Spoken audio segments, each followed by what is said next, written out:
So, Flight Simulator 2024 on the Steam Deck OLED. The LCD should be very similar, but we're going to talk about that in a moment. I downloaded this on SteamOS, and it says unsupported, Valve still working on adding support for this game. Well, let's hit play and see what happens. Once you choose that account, the game will start streaming assets, but as you can see, you get this error message. I was able to get around it with some tweaks on the internet, but at the end of the day, something loads and I get this message and the game basically crashes. So yeah, I cannot say it's playable on SteamOS because it doesn't even load. So if you have any tips, please let me know in the comments, but let's jump into Windows and try it there. Okay, we're trying this again, but now on Windows. Thanks again to Xbox for providing the Steam code to check this out. So let's wait a few moments and we gotta log in and all that like on SteamOS and see what happens. Alright, so I'm logged in. What now? Well, the first time you launch the game, you're going to get a very long loading screen because the game is downloading the extra data. Take this as a launcher where everything happens. You might have quite a bit of stuttering in this part, but you just gotta wait for the game to load. It'll be a very small download at the beginning on Steam, but then when you open the game will start downloading the very necessary assets in order to get planes, some environments, the map, but the rest will be streamed in, so let's wait for it to activate the packages and all that. Remember, the first time you launch it, it'll take a while, so be patient. It's loading the world data, so a little bit more waiting. I don't know what else is loading in the background, and you'll be greeted by the menu. So let's go into the options at the top left corner. Let me see if I have... Okay, I do have control with my gamepad. That's awesome. And when it comes to graphics, it might be difficult to see, but it says 800p FSR2 performance, sharpening like this, VSync on because we're on Windows. Dynamic settings, I turned this off, but this basically is a dynamic resolution. For now, let's keep this out. And when it comes to graphics, we're on low end. That is basically the lowest settings. So I'm going through it very quickly. I don't know why this is on medium. Oh, okay, medium is the lowest on that one. So we're on the low end preset. This is as low as it can get. And remember that I'm doing performance FSR, which means 400p. Because the native resolution is 800p. Multiplayer part, I think it was. Yeah, the online one that is behind the FPS counter. Sorry about that. For the grammetry, we keep that on, but we might need to turn it off later. Aircraft traffic type, we disable that. So we don't have the real-time traffic. This affects performance quite significantly, so multiplayer is disabled. That's what I'm trying to say. So let's get into it right away. There we go, I found Manhattan, and we're going to start directly above the Empire State Building. As you can see, already loading in, the game is having difficulties. So set as departure, and we start the flight. We're going to be using a small plane. Bigger planes are a heavier hit to performance. That's something to keep in mind. So let's see how long it takes for the game to spawn us into New York.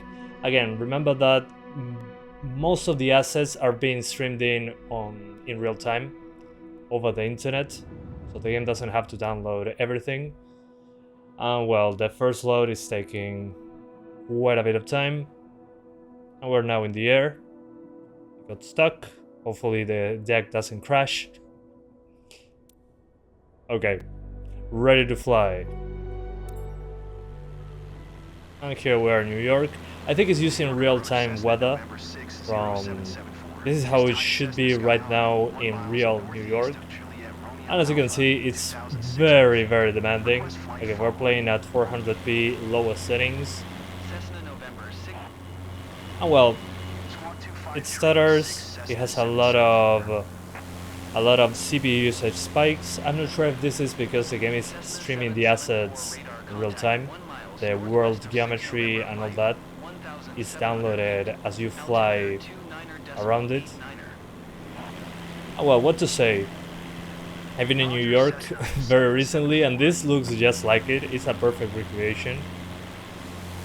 But as soon as you move the camera and there's a lot of geometry, which this is the stress test, you get something like this. So yeah, despite having an SSD, the Steam Deck really struggles, obviously, to render all this, which is not surprising.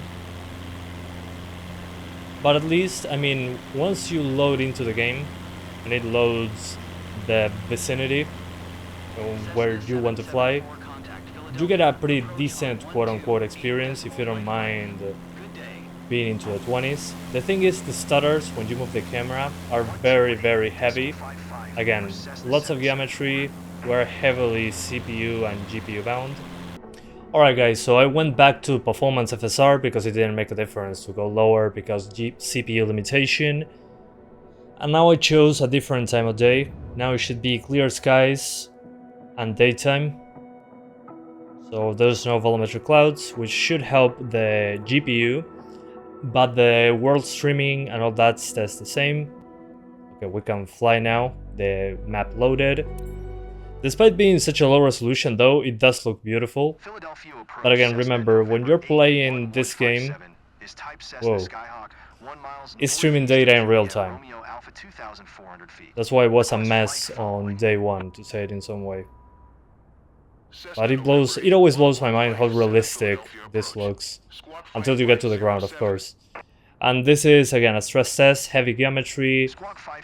I will lock it to 30 FPS, but it's very, very choppy, especially when you move the camera around.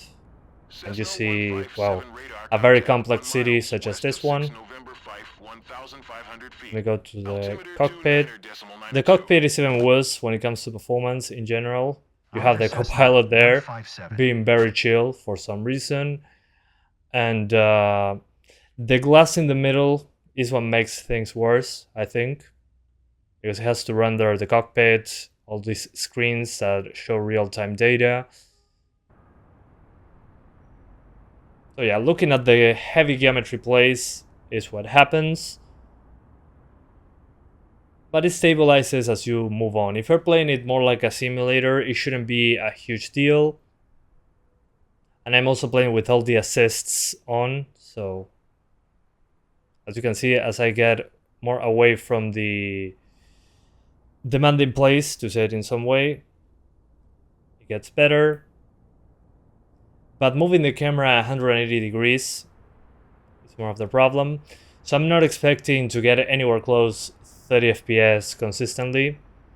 Even if you download a very big piece of the map instead of streaming in all the data, the game will stream data no matter what, unfortunately. Also, when you see foliage, such as those trees down there, it also affects the GPU. So what is my guess? Right now I cannot see the GPU and CPU clock. Sorry, I cannot see the GPU clock on the OLED Steam Deck on Windows. It's probably CPU limited because, well, the CPU gets slammed as I move the camera. And when the CPU is doing a lot of work, the Steam Deck only has 15 watts to work with on the APU. And that has to be shared between the CPU and the GPU. So when the CPU has a lot of work to do, the GPU gets a lower clock, hence lower GPU performance. So yeah, that's what you get. It's insane that it actually works, which blows my mind. Even if I turned off photogrammetry, this still happens. So I kept photogrammetry on because it looks very realistic. But turning it off, somehow it didn't make a huge difference. And again, we're at the lowest settings with performance FSR, which is 400p.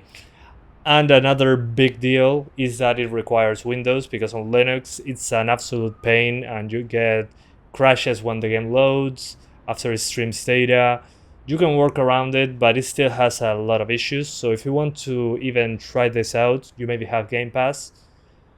I recommend you play it on Windows, because otherwise it's basically broken.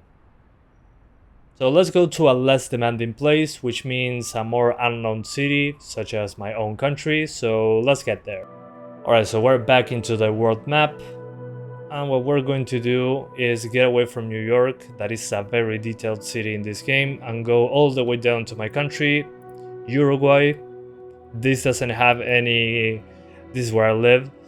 This doesn't have any real photogrammetry as far as I know. So let's start flying. Yeah, it's loading the assets. But you can go very close and the game tries to generate real geometry. This is our football stadium, the most famous one. So let me see if I can start flying here. Yeah. Let's start flying right now. The US, Japan, those famous places with famous cities have everything very, very accurate. Well, in Uruguay, that's not the case. So it's more randomly generated with data from basically satellite images. It's not 100% accurate. So it shouldn't be that demanding in comparison. We'll see what happens.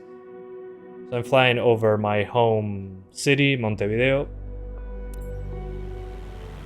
And yeah, I mean, some of these things look... Well, actually, that hospital over there looks pretty accurate. It's not 100% perfect. But there's a lot of vegetation in this city, so a lot of trees. And I'm rendering those right now close to the camera. And since I didn't get to this part on the Steam Deck ever, the Steam Deck, I mean Flight Simulator is telling the Steam Deck, okay, download all this new data. So it's streaming the world data as we speak. So maybe if I play it a little bit more, I'll get more stable performance as it goes. But again, even in a place that is not super detailed and is using only references, like my hometown, it still has a very hard time hitting 30 FPS. And I'm using a small plane. If I was using a huge plane, it would be even worse. So this is quote unquote the best plane scenario, and also the game froze there. Maybe streaming something in.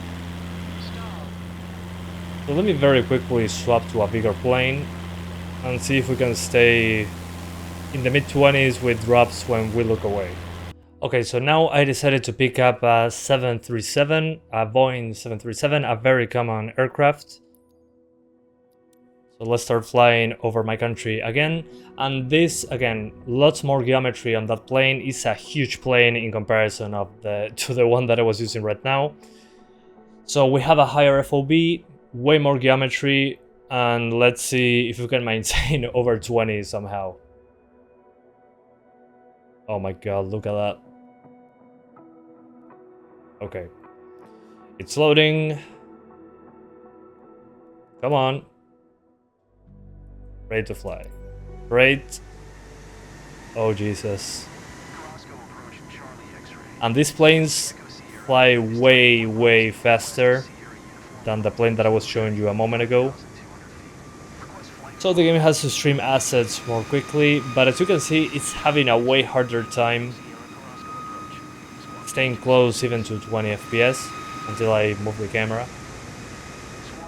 So we lose a few frames just for the fact of we're flying a bigger plane. Of course, the farther away you are from the ground, the better it will be, because it has to load less things. Here I'm away from the city as well. And I'm at a very high speed. So I'm forcing the game to load stuff faster, basically. So yeah, would I recommend Flight Simulator 2024 on Steam Deck? No, definitely not. First of all, you need Windows for the game to work properly. You're streaming data very quickly from the internet in order to get things on screen. The game stutters a lot, especially moving the camera, even if I'm very far away from the ground, which is usually what you do in a game like this, or maybe you try to crash a plane into your house. Everybody does that, I mean, come on, let's be honest. But if you try to go first person in the cockpit, well, there's more detail to be rendered, which makes it more difficult to go. It's clearly a CPU limitation and GPU as well, but the CPU takes the power away from the GPU because, again, they're sharing a 15 watt TDP. And here, as soon as I move the camera, I get huge stutters because the CPU is crying for help. I'm trying to loading everything very quickly. So yeah, to sum up, I don't recommend this on Steam Deck. Maybe if we get a Steam Deck 2, it might be good. If you have an SD card, don't even try to play this on a SD card. Play it on an SSD, for the love of God. And if you want to play Flight Simulator on a cheap way, get Game Pass, get an Xbox Series S, and you'll be able to play this game no problem in comparison. So that's my advice for this. Also, you need a stable internet connection if you want to have a stable time playing the game. But as of right now, yeah, skip it on Steam Deck. You need Windows. On Linux, it's basically broken. And yeah, performance is very poor, which was to be expected, but I wanted to try it because I really like Flight Simulator. I studied air traffic control, so this is amazing. I love seeing this. And I'll see you guys next time. Bye guys. Thanks for watching.